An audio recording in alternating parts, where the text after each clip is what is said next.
Саламатсыздар ма, құрметті көрермендер? Бүгін біз Жошы хан спектаклінің бас киімдерін жалғастырамыз. Соның ішінде Шыңғыс ханның әйелі Құлан ханымның бас киімін жасап көрсетемін. Біріншіден, астыңғы бөлігі бөрік, алты қиық домалақ бөрікті тігіп шығамыз. Одан кейін осындай, енді сіздер өздеріңіз білесіздер, қандай матамен. Менде осындай мата болды. Сол бойынша костюмге ұйқастырып, алты қиықтан бір-біріне қиылыстырып, осындай өрнегі бар матамен жасадық.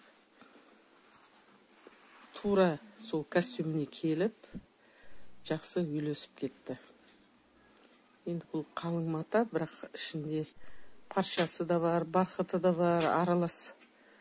Енді бұл гобелен деп аталады мата. Енді тура кеп тұр да осы бас киімге. Енді бұл бас киімнің жоғарғы жағын біз енді басқаша жасаймыз. Алдыңғы бас киімде біз цилиндр қылып, алдына жолақша қылғанбыз. Енді бұл жолы біз конус жасаймыз, жоғары қарай үлкейетін. Оны жаңағы фетрден екі қабаттап сырып тігіп, оның сыртын бір түстес барқытпен қаптап шығамыз. Бұл енді моңғолдың бұқ деген бас киіміне ұқсатып жасап жатырмыз. Енді ол бас киімде бір ерекшелігі, қалай ұзындығы биіктігіне байланысты, ол осы бас киім киетін адамның дәулетін, және ол адамның шыққан тегін көрсетеді. Енді бұны ұштап тұру үшін бұрын кезде ішіне жеңіл ағаш тыққан. Енді біз оны ағаш тықпаймыз, кәдімгі поролон саламыз. Және бұл бас киімнің ерекшелігі, бұның екі жағында, арқасында, алдында көп моншақтар, әртүрлі моншақтардан.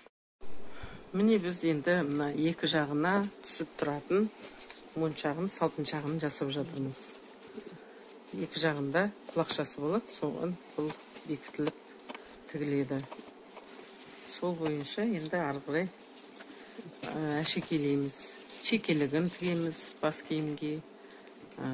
Одан кейін жаңағы құлақшасына әртүрлі әшекейлер, тастар, моншақтар тігіп, дұрыстап келтіріп жасаймыз. Құрметті көрермендер, менің каналыма жазылып, батырманы басып қойды, ұмытпаңыздар. Келесі көрсетілімде мен Жошы ханның басқа бас киімдерін жасауды көрсетемін. Жасалған түрін.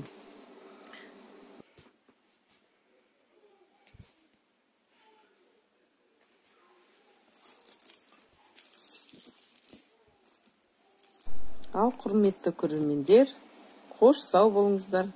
Келесі кездескенше.